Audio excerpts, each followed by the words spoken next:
Good morning, everyone. Welcome from not so sunny Lille, not of France, but hey, we know that there's summer somewhere in Europe, anyways. So we are here for number 4 of our Q&A sessions, which are live online, where we are answering all your burning questions regarding project finances, regarding activities, partnerships, project methodology, etc. Whatever is on your mind, since we know that you are all probably very busy now preparing applications for the call, or at least considering that. And my name is Kristaps. I'm a policy officer in Interreg Europe Secretariat. I'm going to be the moderator for this session here today. I'm going to introduce my fellow speakers shortly. And yes, this is a session for you to answer the questions. So we will answer your questions. You are muted, but we encourage you to submit them to us through Slido. We have a chat running still. You can use the chat to introduce yourselves to other participants, say hello, say hi. But questions are coming in through the Slido. Join the slido.com, use the hashtag Interreg Europe. You can scan the QR code, you can see it. Please use this. And in Slido, you can upvote the questions. So even if you're not participating and giving the question directly, you can like the questions and we're going to see them popping up for us. I'm going to bring them to life. And if that is clear, hopefully, then going forward. So the main things first, second call timing. I presume that most of you are here because of this, because of the second call. We have launched the call. We are ready for your applications. 12 weeks in total. We opened it on 15th of March and we are closing it on 9th of June. So a little bit more than a month yet to go. So don't remember, 9th of June, 12 o'clock Paris time. And yes, of course, the decisions, the projects who are going to be funded, we expect them to be happening at the end of the year. So December, November. So yes, now focus on application. And all the application pack, terms of reference, manual, everything is on the program website. This is the most important thing you need to read, that you need to follow to prepare your application. Program manual, it's on the website. Please use it. Please read it and keep it close to you. Now, as I said, I'm not here alone today. We have people, our colleagues who are going to answer your questions live. We have a whole team in the background, the whole communication team working to support these events. So we have Petra, Mia, and Josephine helping with the presentations, helping setting up all these events. So thanks for the team. And now I'm going to introduce you to the speakers today who are going to answer your questions. So we have Ilaria Piazza, the coordinator of the finance unit. So your expert. Hello, good morning, everybody. So she's going to be your expert today on all your finance related questions, everything regarding the money, Ilaria. And then of course also we have Anna Mihailovic, fellow policy officer, and she's going to take care of all the activity related questions. Indeed, Kristaps. Good morning, everyone, and thank you for joining us. Yes.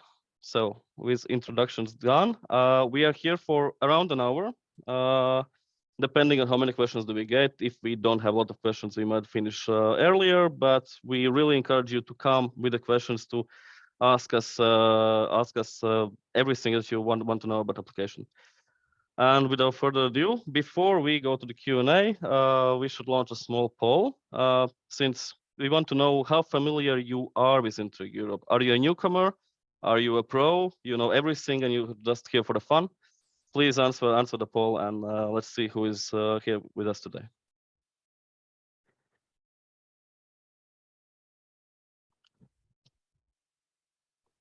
So just a few moments.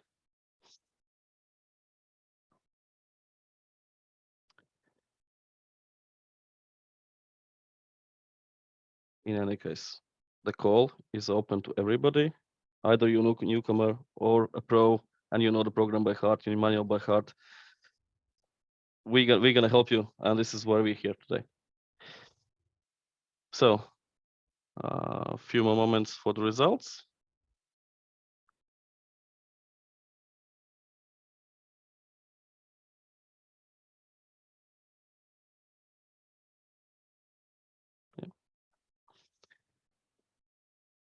Okay, so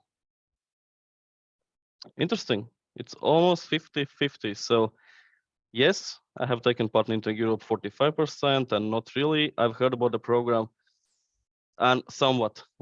So definitely it means that we have two different spectrums. And for those that you haven't heard about the program at all, well, it's your time to hear a lot more today and ask all your burning questions and all your unclear questions. And for those who are very familiar, be specific. And I guess you're here, you know what you want to ask. And we already have some questions that were sent to us before the live event. And comparing to previous Q&As, we have an unusually high amount of finance-related questions. So we take it that people have started opening the budget sections of the project manual. So we're gonna take care of that as well. So now we're gonna continue with the main part of the event, which is the Q&A. And as I said, please upload the questions that you feel are the most important ones. So let's start with the money. So co-financing rates. Livia asks question, in the manual it says that the partner's own contributions may come from their own budgets or from other sources. So can you explain what are the other sources, and can time worked on the project be by permanent staff cover the whole partner own contribution? So Ilaria, I guess it's for you. Yes, so you may know that in Interreg Europe, public bodies or public equivalent bodies are co-financed at 80%, and private non-profit bodies are co-financed at 70%. The remaining 30 or 20% is what we usually refer to as the own partner contribution. It might come from the partner own sources, which means the partner own funds, their own budget. And to reply to Livia's question, yes, it can come from the, let's say, the staff time, the staff budget of the people working on the project, but it can also come from other sources. And what we mean by that is any other external funding source that can cover the part which is not covered by the ERDF funding. For example, we know that in several countries, this part is covered by national public funding. So the state sets up a mechanism to cover this partner contribution. So what we really invite you to do is to check either on our website in my country section. For several countries, we have information how the national co-financing works if it's in place, or to contact your national point of contact to have information how this works in your country.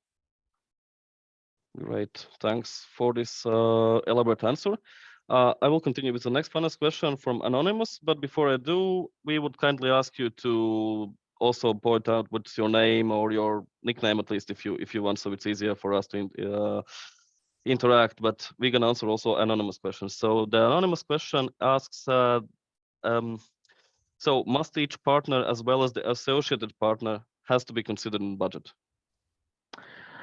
So in fact, that's a very good question, because it allows me to clarify that associated policy authority, as we call them in our program, they do not have their own budget. So in fact, you don't have to fill in any budget for these authorities, but what you can do, because in fact, the staff of this policy, of the associated policy authorities can travel to the partner events. So you can budget the cost for the staff of the associated policy authority to travel to projects event in the budget under the external expertise and services cost category, but they do not have their own budget in the application form. Okay, one more question on budget, and then we're going to move on to the partnership. So very straightforward question, very technical, I would say. So does the budget need to be spread over 48 or 51 months? I think we get this question quite often, because it's true that the project duration is, it will be 4 years. So you will have 3 years of what we call the core phase, where most of the exchange activities, the learning activities will take place. And then there will be an additional year for the follow-up phase, where the focus is more on monitoring how the policy improvements that you could reach thanks to the exchange during the core phase are going and were reached.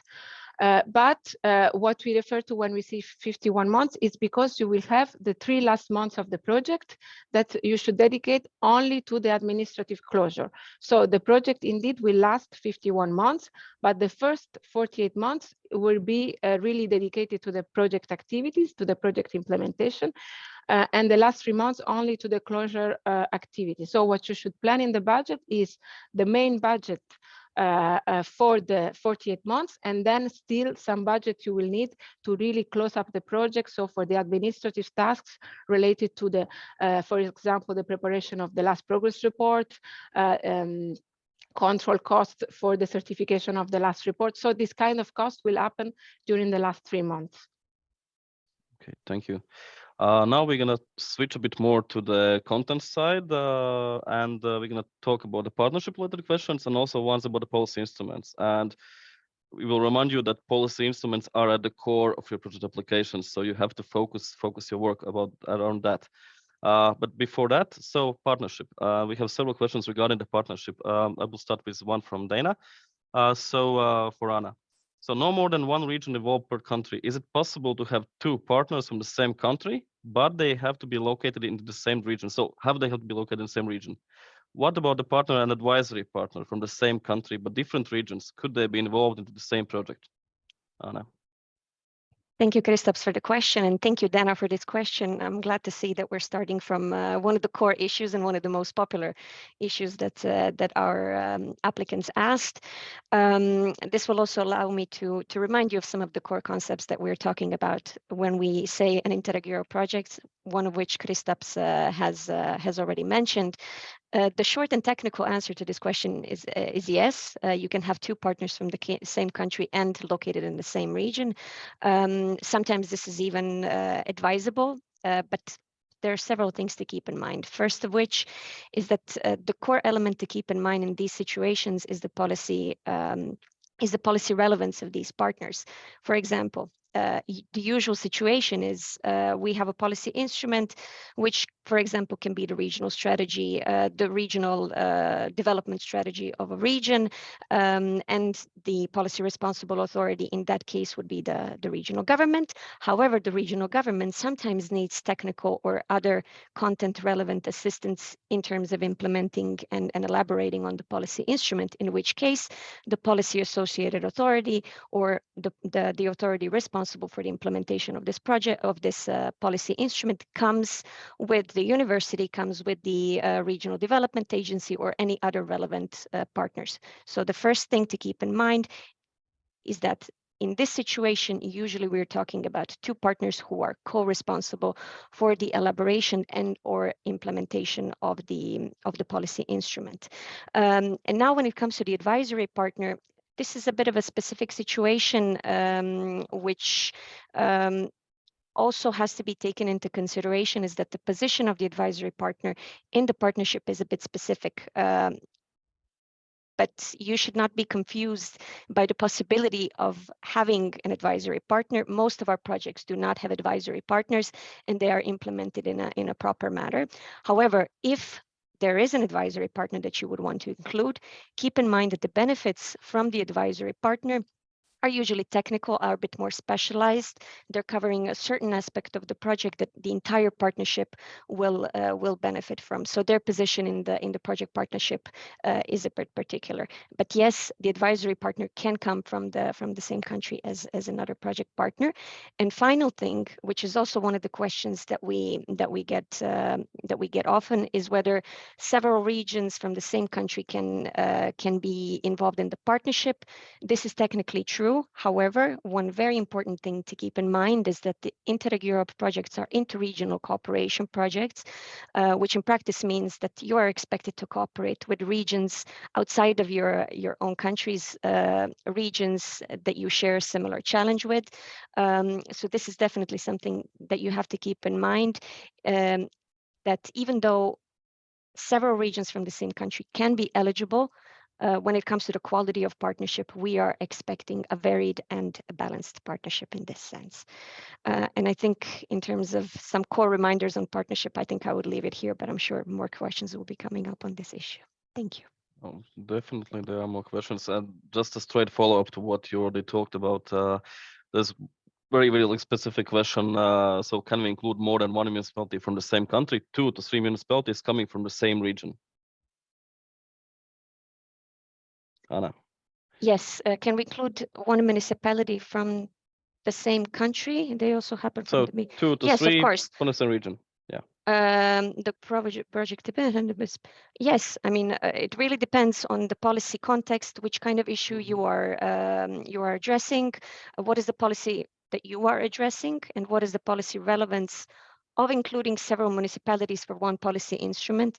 So usually the answers to these questions would come from the core issue that you are addressing, the policy instrument through which you can work on this issue, and that would usually give you the answer to, does it make sense involving several institutions in case they are co-responsible for a policy instrument? This could make sense.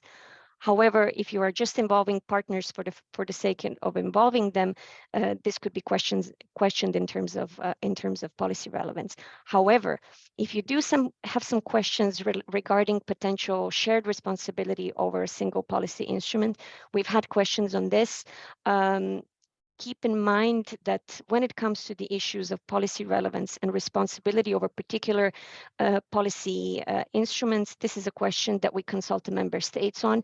As you know, that the situation per member state and even per region can be very complicated. So for these matters, when it comes to the policy responsible authority for a single regional or national policy instrument, these are the questions that are best checked with your national contact point, whose contacts you can find in the country section on our website. Thank you, Anna. We see that more and more finance questions are being upvoted. So Ilaria, you have your time to prepare. Before we dive back into the money-related issues, one technical question to you, Anna. So where do we find the declarations to be signed by the lead partner and the partners? Well, this is a simple one, and I think Kristaps already gave a very straightforward answer to this. If you go on our website in the Look for Funding section, you will see on the right side a section in which you can find out everything about the second call for proposals, including the application package. So apart from the program manual, which is the holy grail of all information regarding Interreg Europe, you can also find the draft application form, including all of the annexes that you have to submit, including the declarations. Thank you, Anna. So for now, we're gonna jump a bit back in the budget, and then we're gonna go back again and speak more about the policy instruments. We had some questions about the RDF, about S3 strategies. So Anna, time for you to read these questions. And now back to Ilaria. So we have a question about the budget in caps locks. So very important question. Is there an average for partner staff costs or a recommended monthly percentage of staff engagement? Okay, so I think there are two questions here. First of all, an average for partner staff cost. If you mean what the amount of budget that should be dedicated to the staff cost category, we don't have really an average to tell you. What we can tell you is that, of course, we would expect that most of the budget would go to the staff cost category because of the nature of our program and the activities that the projects will carry out based on the exchange of experience on policy learning. So the staff of the partner organization, we expect them to be highly involved, and therefore we also expect a high percentage of the budget to go to staff. What we see in our project usually is that at least half of the budget goes to staff. Now, if we go a bit more into the specifics of the monthly percentage, well, that really depends. It's difficult to say that, it's difficult to recommend one percentage that can work for all the employees that work on the project, because this will depend on the role of the employee, on the role of the partner. So of course, a project coordinator for the lead partner would have a high percentage of their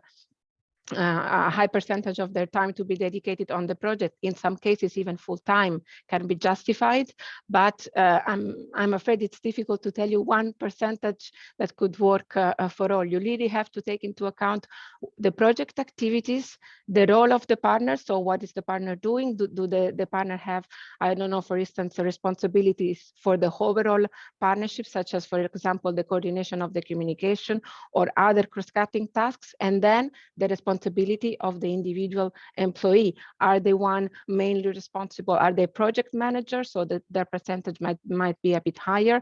So this, I would say, are the elements to take into account when you define your staff cost budget.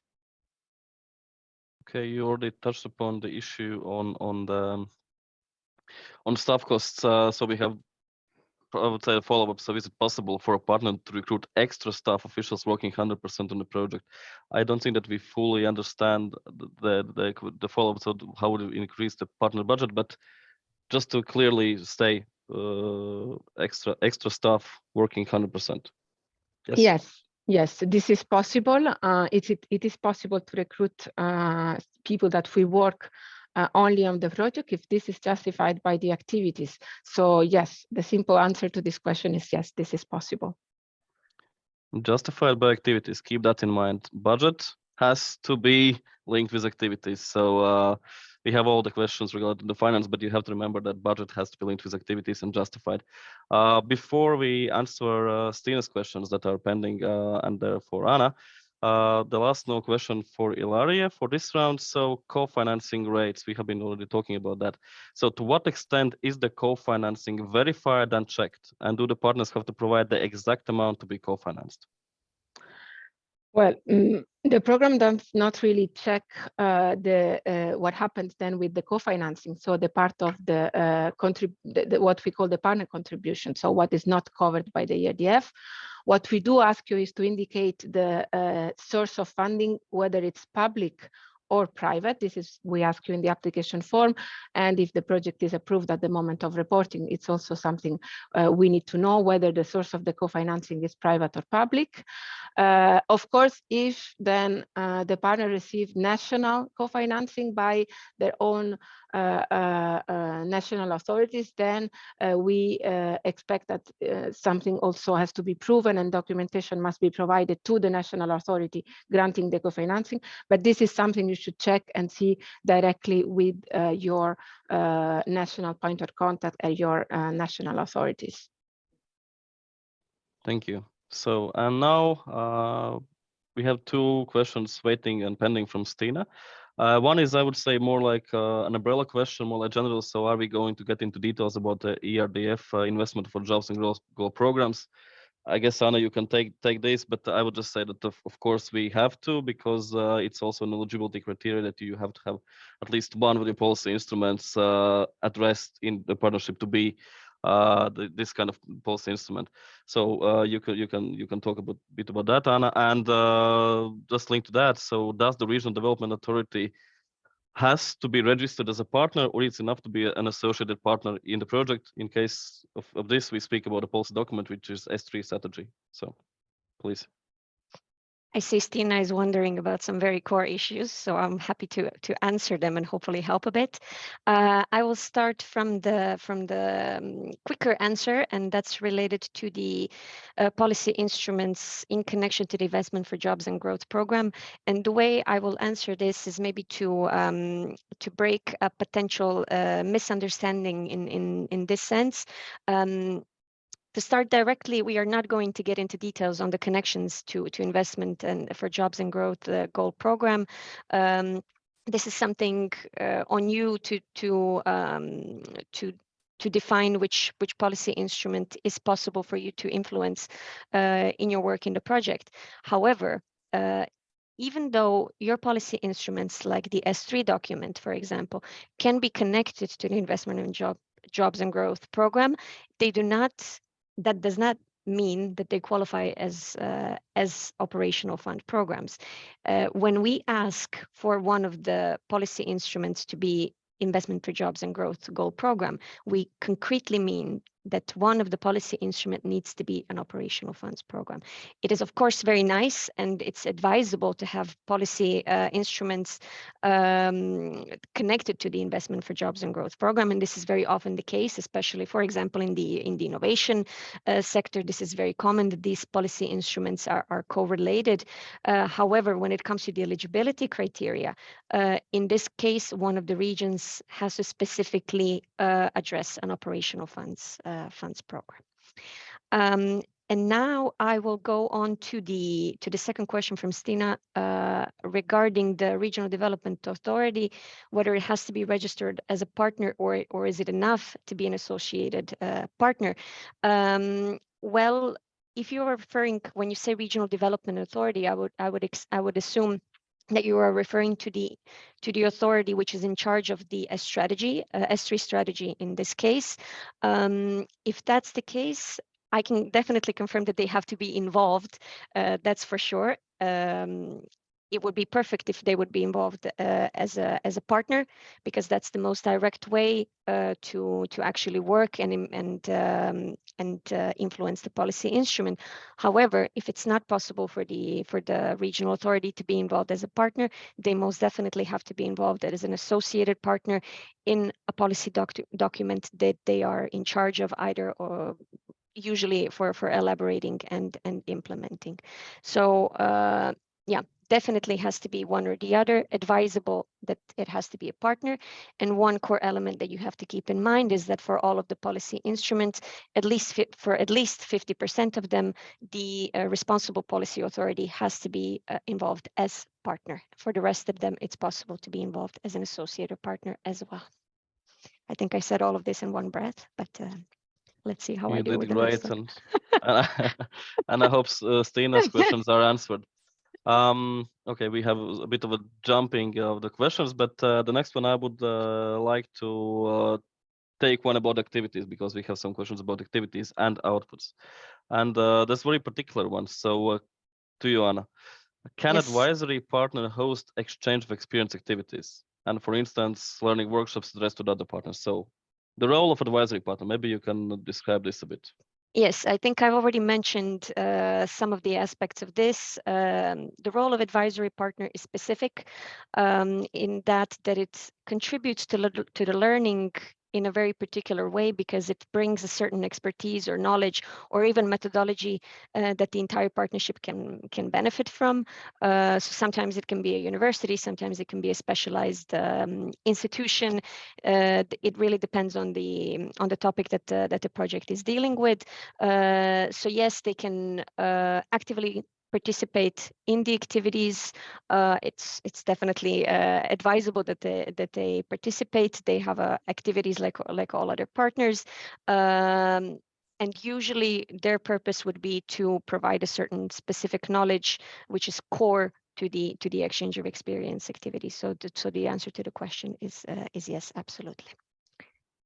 Yes, thank you. And then we have one question upvoted by many people. So about the partnership. So in a case, the partnership consists of municipalities. However, because the requirement for including a policy instrument for investments of jobs and growth, we will have to include a public authority that is regional government. We presume that in this case, if the regional government is the one responsible for jobs and growth, then yes, we can confirm that you have to do it, because as I already told you, it's eligibility criteria. So please make sure that you have authority who is responsible for the jobs and growth program involved in the partnership. I hope we answered that. Thank you, Kristaps. Yeah, I mean, they just asked for confirmation. We could say yes, if you agree. That's true, yeah. Next one, Anna, for you, outputs. We have particular question about outputs for phase 2. And as you might know, in the new program, we still have the core phase and the follow-up phase. In the previous one, we had first phase and second phase. So yes. Outputs in follow-up phase.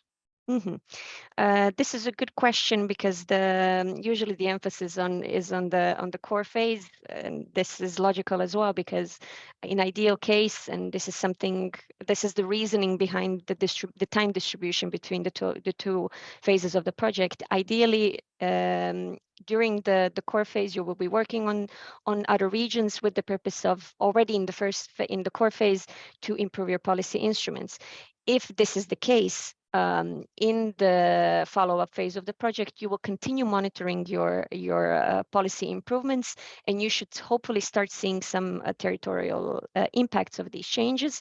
And of course, if needed, you can still organize events or some activities which are concretely concerning the monitoring and the achieved change itself. On the other hand, for those project partners that unfortunately do not manage to improve their policies in the core phase, they have an additional year for which they have to draft a simple action plan with the purpose of hopefully in this additional year of activities for them to be able to catch up and to actually improve their policy instruments. So yes, local stakeholder group meetings are not required. However, they can be advisable and they can be very important depending on which phase your policy improvements are in. Thank you, Anna. So now we're going to move back a bit to the budget side of the things. So we still have more questions about the finances, and it's just logical because you better get this stuff sorted out before you submit the application to us.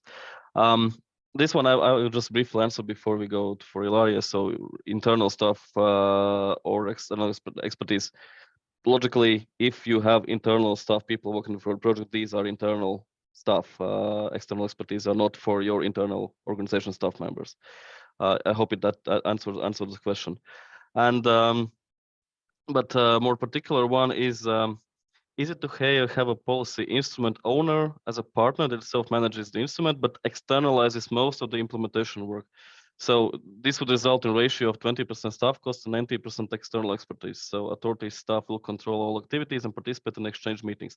So this is more like a structural question on how we divide external expertise costs and internal staff costs in terms of also managing project activities. So maybe Ilaria, you can provide an explanation to this question, and maybe also give broader insight about this.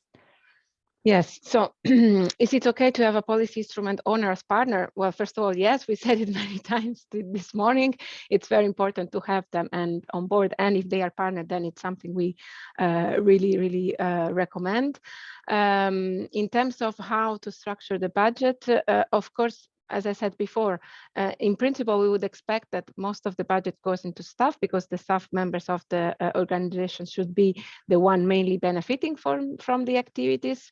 But I would also say the way you phrase the question, it's actually nice because you already mentioned authority staff will control all activities and participate in the exchange meetings, which for us is a key important point. So yes, you could have this budget configuration basically having external helping the partner, supporting significantly the partner in implementing the project, but then you would also have to justify and explain how the organization would still remain the main beneficiary, the main the one mainly benefiting from the activities. So this configuration would be a bit unusual, but we would still accept it if you justify how the partner will remain the main beneficiary of the project activities and of the learning they will get from the project. And I think this is a principle that is valid for all program recommendation. You must follow the program recommendation. Whenever you don't, you have to justify why and provide a convincing explanation of your approach.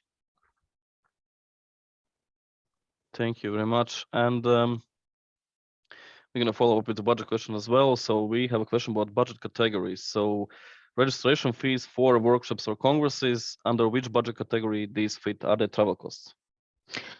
So registration fees for workshops or congresses, they fit external expertise and services. So that's, let's say, the technical answer. Now, to elaborate a bit further, I would like to advise you to be a bit, let's say, careful for this type of cost because it's always has to match the activities. Christoph said it before, whenever you plan for costs, you also have to keep in mind the activities. So if you plan for fees for attending a workshop, then what we would question is also the relevance of this workshop, why you want to go to this workshop, what is the role of the project in the workshop? Is it to present the project, to disseminate the results? So, and we are usually a bit careful in terms of participations to external events. Maybe here Anna can complement because we really want to see the added value, the purpose.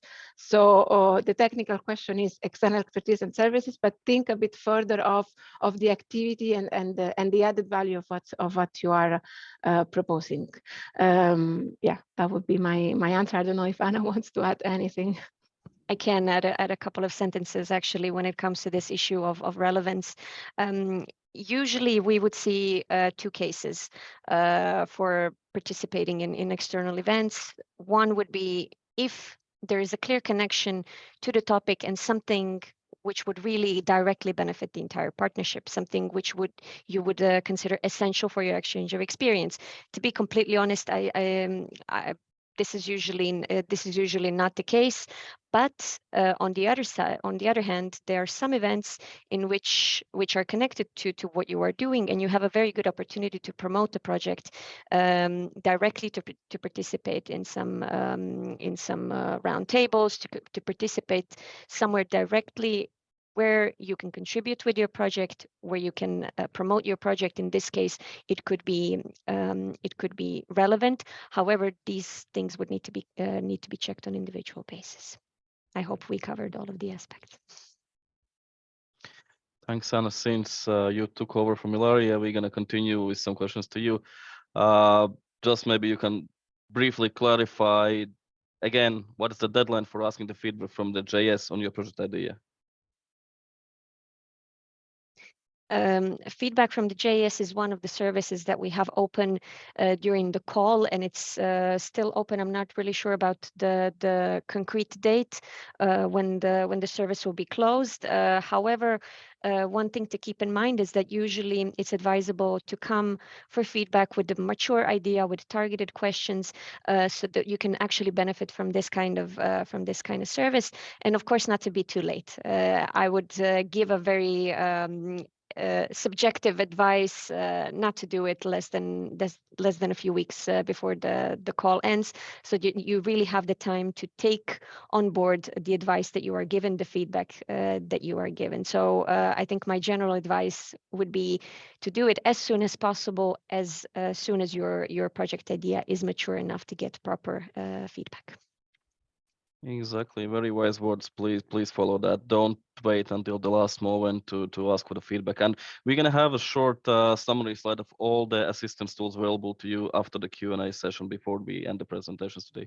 So we're gonna go back to this again.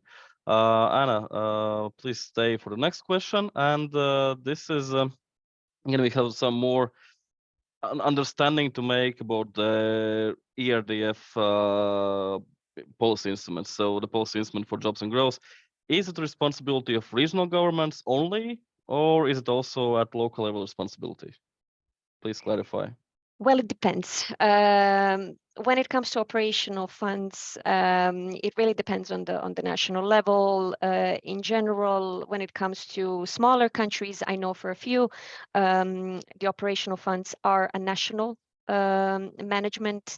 Usually would be in smaller countries which do not have big regions that have their own operational funds. However, in many other European countries, the operational funds are also managed and elaborated on the regional level. So it really depends which region you come from, but both option regional and national are possible. Local level, I don't think is the case, but it's really worth going on the website. There is a section called, I believe it's called In My Country or Country Corner or something like this.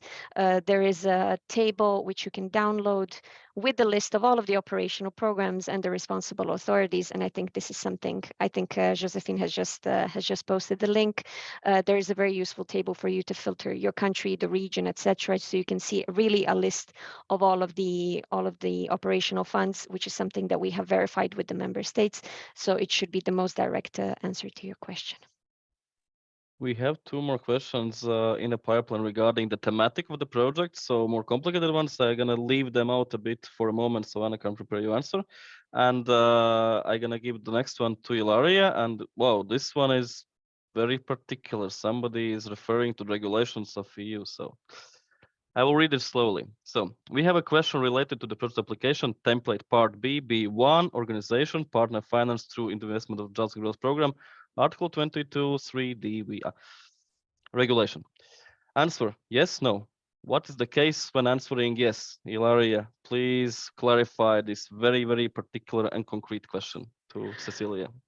Actually, I want to thank Cecilia because this question allows me to clarify one thing which is often misunderstood by applicants. because this particular question in the application form refers to a provision in the regulation that would allow partners to be financed through their own regional operational program. So basically, you should only tick yes if you do not plan on receiving ERDF through Interreg Europe, but through your regional program. So this is a very specific and exceptional situation that, just to give you some concrete ideas, we didn't have any case in the first call. We did have cases of applicants that did say yes, but in fact, they misunderstood the question. So you should only say yes if you do not plan on receiving ERDF through Interreg Europe, but through this other, through your own investment for growth, for jobs and growth program. Because if you say yes to this question, basically you will not be able to fill in anything in the budget, because the program assumes that you don't want the money from us, but you will receive this from another source. So really careful with this question. It's only applicable in very specific cases, but if you are planning on receiving ERDF through the program, then you should not reply yes, and you will be able to fill in the budget for the partner in the section of the application form dedicated to the budget.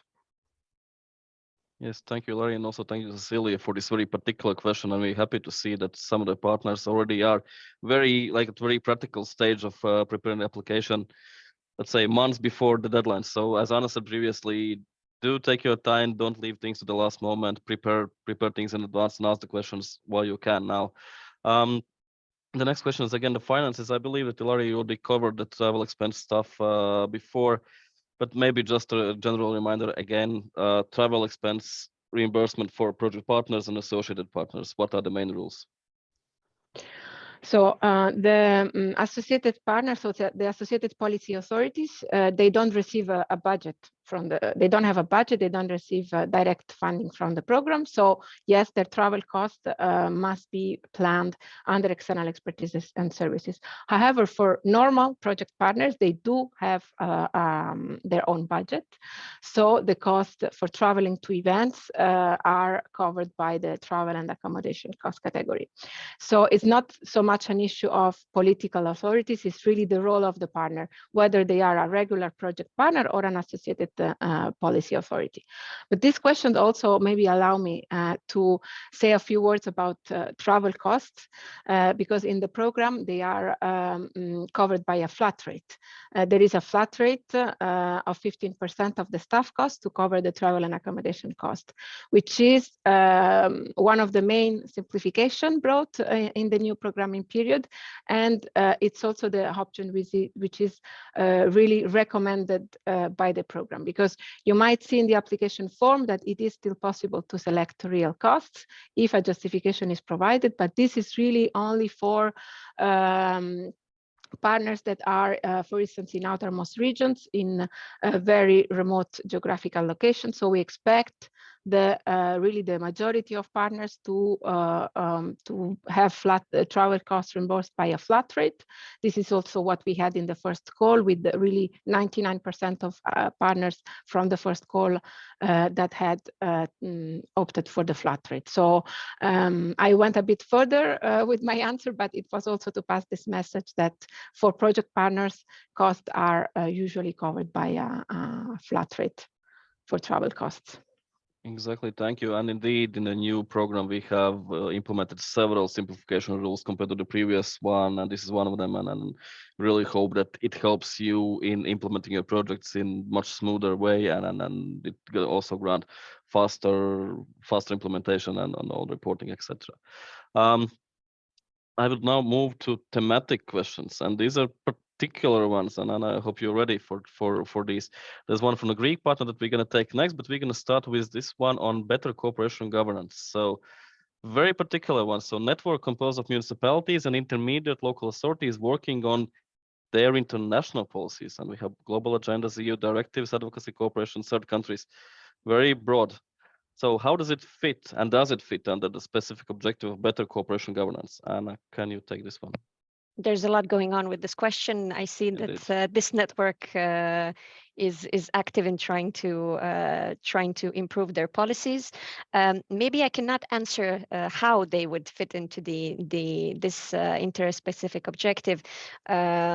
But what I can is to explain what the purpose of the better governance Interreg specific objective would be, because ultimately how you would fit within a specific topic or a non-thematic objective is really based on what the purpose is of your cooperation, whether ultimately you want to improve a policy in a specific topic, or if you are actually trying to improve procedurally the implementation, the way that your policies function, maybe improve the evaluation, maybe improve the public procurement processes. So in case you are working on matters which are non-thematic, as the name of this non-thematic objective says, in case the core issue that you are trying to do is to improve the governance and the implementation of and the functioning of these particular policy instruments. In that case, the cooperation that you mentioned would fit within this Interreg specific objective. However, if you are dealing with something which is ultimately thematic, not technical, not governance related, in that case, maybe it's better to reconsider the core objective. But it's always an introspection. It's always starting from the core question of what issue do our shared regions have to address, and through which policies do we have to address them. I hope this helps a bit. Hopefully. And the next one is from a Greek partner who has been eagerly waiting from almost the beginning of the event to have this question answered. And we're happy to have mix of technical and maybe also content related questions. And this is also very, very particular for you, Anna. So as a Greek public regional authority, they are interested in the digitalization of services beyond nationwide set of information systems. Could this undertaking be the thematic of a partnership for Interreg Europe second call project? I see a lot of words, a lot of popular words in Interreg Europe, public regional authority, digitalization services, etc. So my general answer would be that the topic of digitalization is definitely eligible topic-wise for an Interreg Europe project. However, it really depends on what you're trying to do. From the question, it's not completely clear to me whether you are trying to actually develop services, something which on the program side we would call implementation-oriented activities. Just to keep things clear, we fund exchange of experience activities. We fund knowledge exchange. We do not fund infrastructure. We do not fund development of services in an operational sense. So in case you are trying to improve the policies, which would then in turn lead to better digitalization, national, regional wise, if that's the case, you are definitely eligible topic wise, and considering that you are a public regional authority, you would be applicable, you would be eligible for the Interreg Europe program. Thanks, Anna. There are two more questions for you. I'm gonna answer quickly one from Karina. So if we have to take into consideration the change from S3 to PRI. It's very broad, and I don't really think that we understand the question completely. And in any case, when you are looking at your own policy instruments, at your own S3 strategies, for example, then of course you have to take into consideration all the changes you have locally. But again, the important thing is that you have to understand your local situation and the policy instruments, if it's even S3 strategies, that you are affecting, and basically you yourselves have to understand it before reaching out, let's say, the global changes of S3 approach in Europe, if we understood the question correctly. But I would like to give the one question from Carmen to Anna. So the possibility of participation of two partners from a member state. We already covered a bit this in the beginning. So one at national and one at regional level. So to apply the improvement of the policy instrument both at national and regional level. So one policy instrument. Besides the involvement, can you take this one? Can you answer this one? I can try to take it because I see several sections of this question. Yes. I will start from the first, being the possibility of participation of two partners from a member state, one at national, one at regional level. Yes, it's possible, especially if they're trying to address a single policy instrument, but here it's not really clear to me. Improvement of the policy instrument, both at regional, at national level. I think the best way for me to answer this is that it's recommendable to target one policy instrument per region.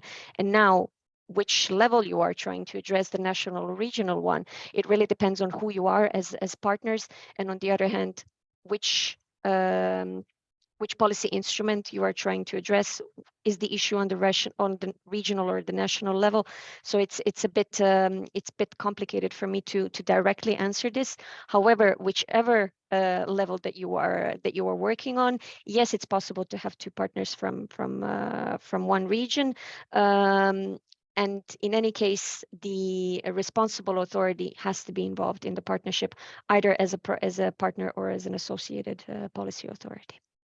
I'm sorry that I couldn't be a bit more direct, but the question was a bit complicated. It was a bit complicated, and indeed, you have to make sure.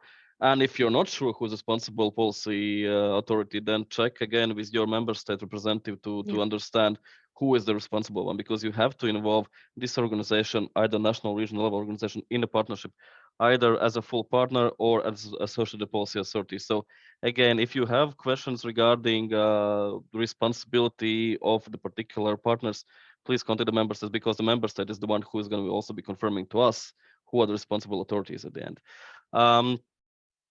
But we have two questions more, and one to you, Anna, still a very important one about the timing of the policy instruments. And this has been a recurring thing in the old program for many applicants and for many projects. So the new regional operational program for Italy lasts until 2027, the same as Interreg project and program as well. So is it a problem considering the 4 years timing, especially because it could happen that we will see the effects of the improvement on the next ROP? So I presume that you're referring already to the next one after 2027. So Anna, what are your thoughts about that? Yes, it's an interesting and very important question indeed. One major thing to keep in mind is that the duration, the validity of the policy instrument that you are trying to influence has to be at least in the project duration, because as you know, the core objective is to improve this policy. So if the policy ends before the end of the project, if you approach the thing logically, the purpose could potentially not be fulfilled. However, it really depends on your particular situation. It depends on the timing of internal timing and how the functioning of these policy instruments happen.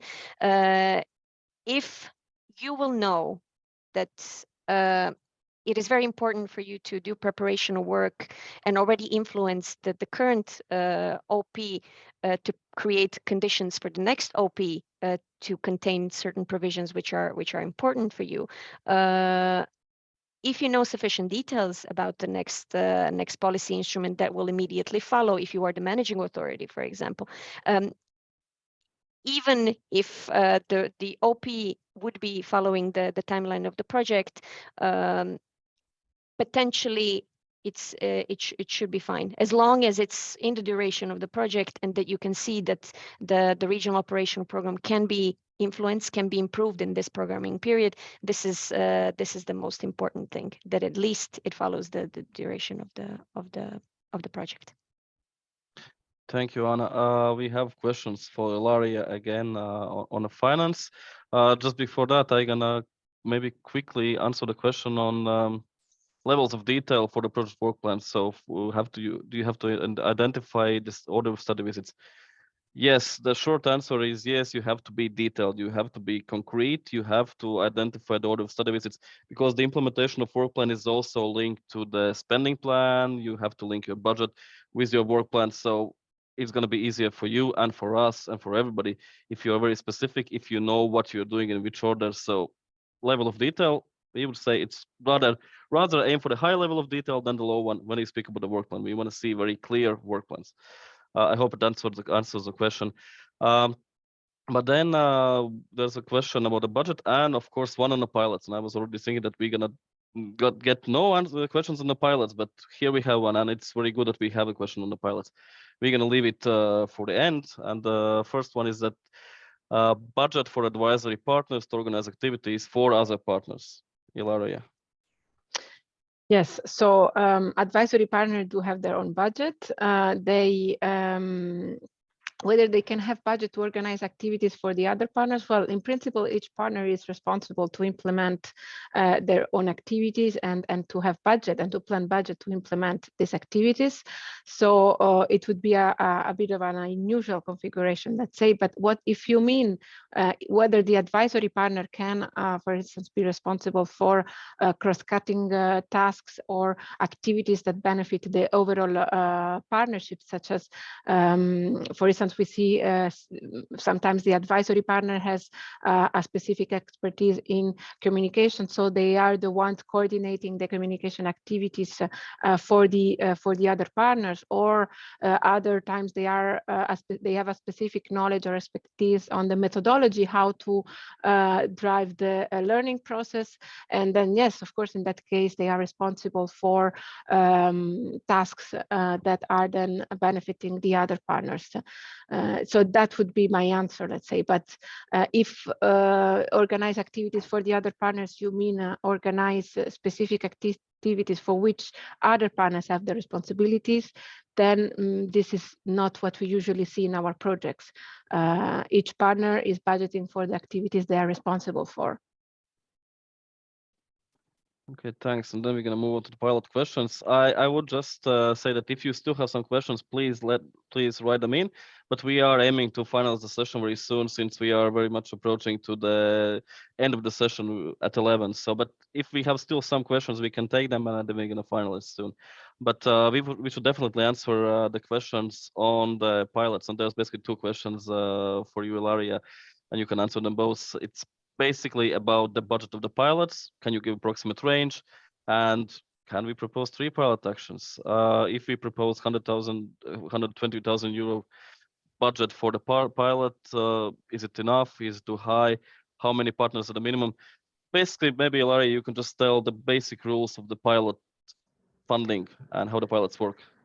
Yes, so for what concerns the budget of the pilot, I think in the program manual, we do refer to a range that is based on what we usually see in our projects when they implement pilot actions, which I think it goes from 40,000 euro up until 120,000.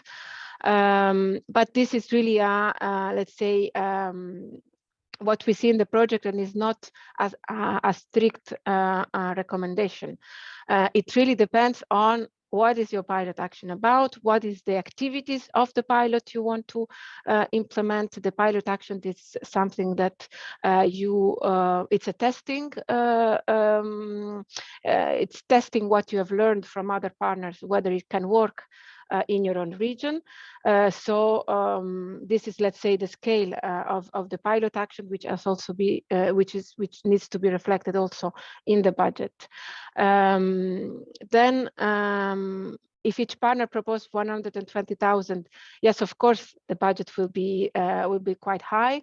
But then again, this has to be consistent with the activities. So if it makes sense, if it's logic, if the pilot action is very well described, if the relevance of and then the regional character of the pilot action is clear, the activities are precise, and then the budget is also consistent and justified. So this would also be my recommendation when it comes to pilot action. That they should be that should be very well described. At least this is my perspective as a finance officer when I assess a pilot action. It's important that you have a clear idea, that the activities are very well defined, and that you fulfill the requirements for the pilot action to be financed that you can find in the program manual. You see, this very nice document we always have with us. So yeah, that would be my recommendation. Have a clear idea, be precise, and then design the budget accordingly. But I don't know if Anna wants to add anything on pilot actions specifically. Yes, I do, because I see a content-related question. Can we propose 3 pilot actions? I think it can be an opening line for me to do a bit of a speech on how to approach pilot actions. Yes, technically you can propose 3 pilot actions. You can propose them in the application stage in the beginning of the project, and you can also You can also apply for pilots in the midterm review in half of the implementation of the project. You can only request one pilot action per region. This is something to keep in mind. You can see there's an annex in the program manual where you can see what kind of information and all of the required elements of the pilot action. And I can only warn you from practice to be careful about requesting pilot actions at the very beginning of in the application stage. Don't worry if you do not manage to have a very concrete idea, very specified the good practice that you would want to test.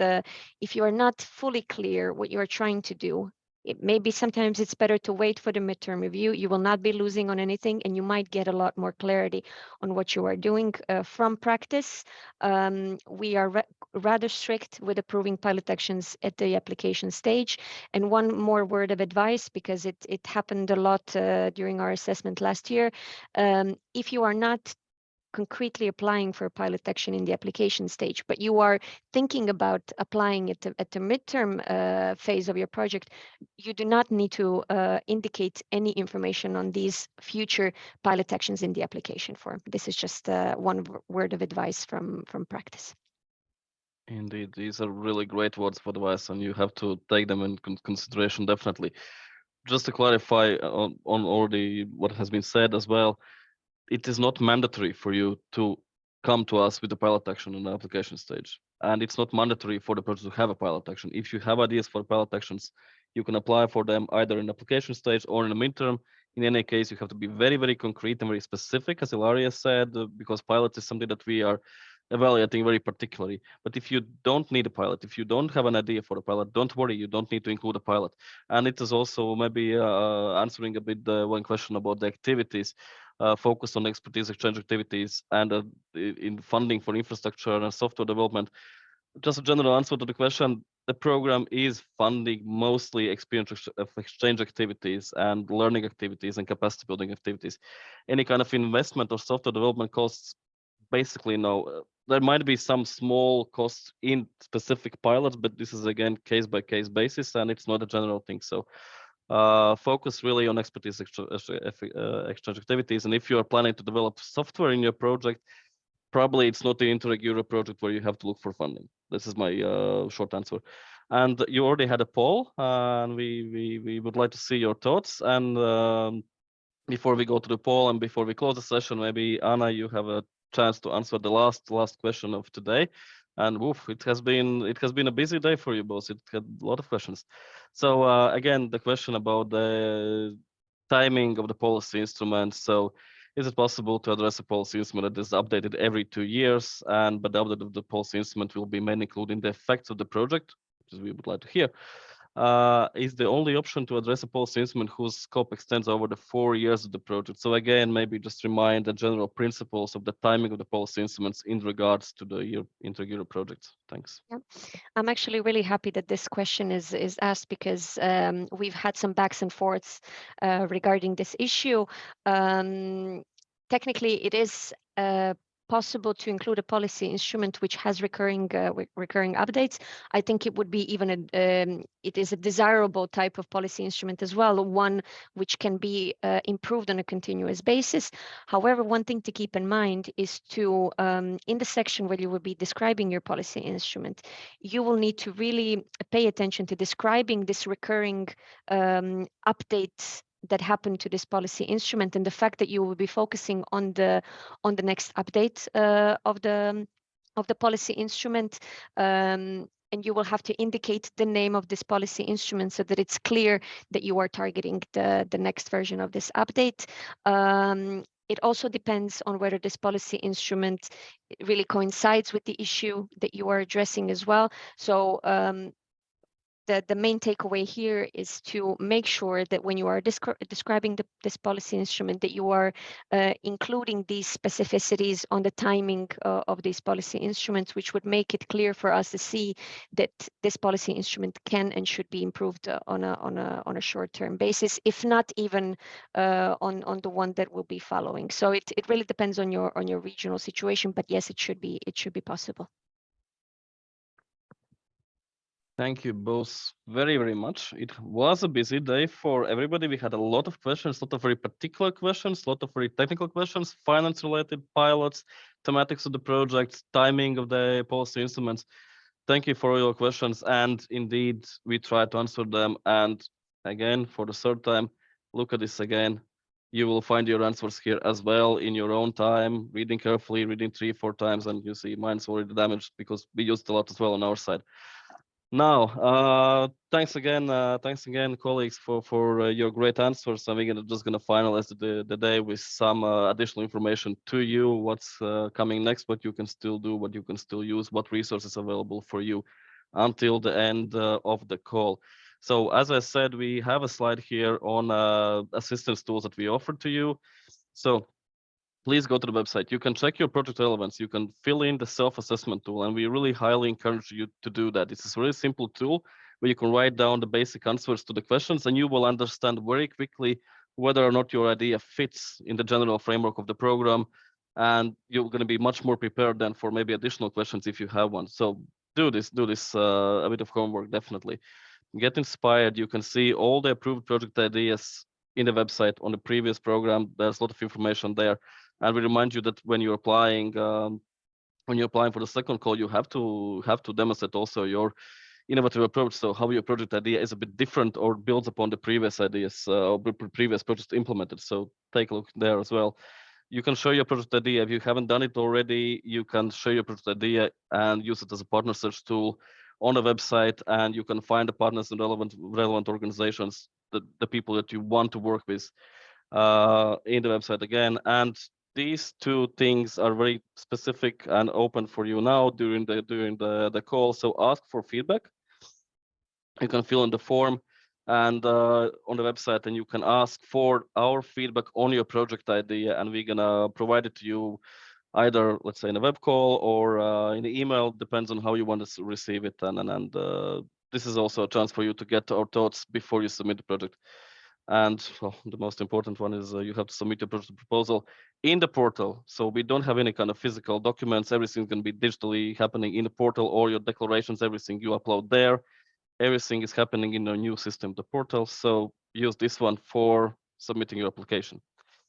And if we go next, so we still have some sessions, so don't worry if you hadn't had the chance to get your question answered today, or you forgot to ask, or you have still more questions. We are having 2 more sessions, so one on 17th of May and on 2nd of June. You can still register to that, so there's still more chance for you to ask questions to us, and we're gonna answer them to you. And we already covered a lot of ground in the previous ones, and you can find the recordings of all the previous events, from 24th of March, 5th of April, 21st of April, and 5th of May. You can find these, and you can listen to them on time, and there's been a lot of questions already answered in the previous sessions as well, so you can use these resources as well.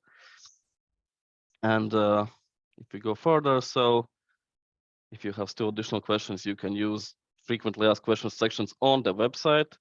And you can also fill in the ask for question form. So you can ask for the feedback, which is a bit more longer, let's say, form, or you can just ask a direct question to us, fill in the form here, and it's going to be directed to one of us, either the finance or policy officers, and we're going to answer your questions, very specific questions, also during now the call stage.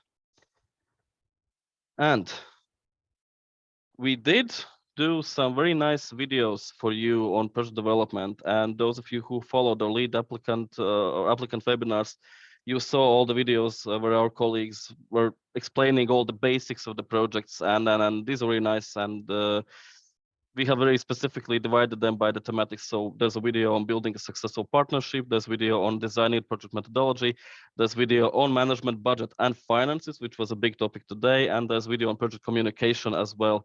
You can see all those videos there. It's like an short online lecture where you can understand the basics of the program and the basics of the requirements from our side as well. So please do use these tools as well. And with that, we thank you. We thank you for this wonderful day. We see that you're all very busy. We see that the deadline is coming. You have all your questions. You are opening the budget forms. And well, we're looking forward to receiving good applications, detailed descriptions, and well, may the force be with you. Thank you. Thank you. Thank you. Bye.